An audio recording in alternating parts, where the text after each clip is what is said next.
Atskatoties netik tālā pagātnē, var secināt, ka intensīvs darbs ar imigrantu integrācijas jautājumiem mūsu valstī nenotiek regulāri. Tādas organizācijas kā Providus un citas organizācijas ir ļoti aizņemtas un ļoti cītīgi strādā, lai kaut ko konkrētu uzlabotu imigrantu integrācijas jautājumos.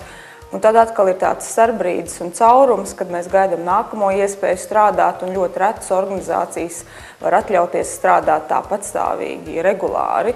Un līdz ar to Latvijā ir izveidojusies sistēma, ka sistēmas nav imigrantu integrācijā. Mēs pagaidām viņu veidojam, mēs mācamies no tādiem mazākiem vai lielākiem pilotu projektiem, bet tāda patstāvīga darba Latvijā ar imigrantu integrācijas jautājumiem, diemžēl, pagaidām vēl nav. Katrai nevalstiskai organizācijai, kas risina integrācijas jautājumus, ir savs redzējums, savs virziens un niša, kur viņi pielieto savas zināšanas, praksi un iniciatīvu. Citi liek uzsvaru uz kultūru, kultūra izglītību, citi vairāk veids pētījumus, socioloģiskās aptaujas, citi uz valodu, citi uz metodisko materiālu izstrādi, bet citi uz juridiskām lietām un īpašāku sieviešu tiesību aizstāvību, un kopējā integrācijas situācija bez viņiem būtu nesalīdzināmi sliktāka. Tas ir ļoti labs piemērs, kā tad, kad valsts vēl domā un skatās un mācās no dažādiem piemēriem, pilsoniskā sabiedrība, nevalstiskās organizācijas, aktīvisti, kuriem ir entuziasms un zināšanas šajā jomā, rāda, ko varētu darīt un palīdz konkrētām vajadzībām, kas imigrantiem, Latvijā dzīvojošiem imigrantiem ir.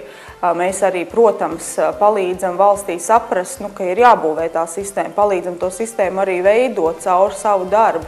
Varētu teikt, ka solis uz priekšu šo problēmu risināšanā bija Sabiedriskās politikas centra Providus aicinājums organizāciju pārstāvjiem iesaistīties dialogā, lai veicinātu ciešāku sadarbību starp nevalstiskajām organizācijām, kas strādā imigrantu integrācijas jomā. Principā lielākā daļa no viņām ir tādas, kas vai no agrāk vai šobrīd īsteno Eiropas trešo valstu valstspiedrīgo integrācijas fonda atbalstītu projektu. Tātad aktīvas jomā strādā vai nu paši ar imigrantiem, vai nu pēta imigrantu integrācijas jautājumus, un līdz ar to viņiem ir pieredze, ekspertīze, ar ko var dalīties ar citām organizācijām, un arī tīri praktiski veidot sadarbību daudz ciešākā veidā, kaut vai sakoordinēt datumus, kad kuram notiek kāda pasākuma, lai mēs viens pie otra varam aiziet un uzzināt kaut ko jaunu un iemācīties kaut kādu pieredzi no viņiem smelties, vai arī, piemēram, katram ir kaut kāda īpaša specifiska ekspertīze imigrantu integrācijas jomā. Viens strādā vairāk ar sievietēm, viens strādā vairāk ar bēgļiem patvērumu meklētājiem, viens vairāk ar, tikko iebraukušiem studentiem.